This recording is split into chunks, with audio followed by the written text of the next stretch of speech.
3 4 5। এই নাও আজকের দিনের বেতন। আচ্ছা ভাই, আসি।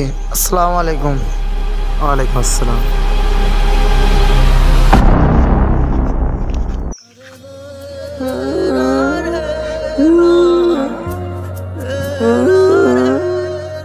গরিব মানুষের জীবন এরকমেরই হয়।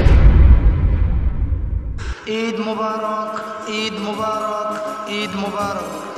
ঈদের নামাজের আর মাত্র 1 ঘন্টা বাকি আছে।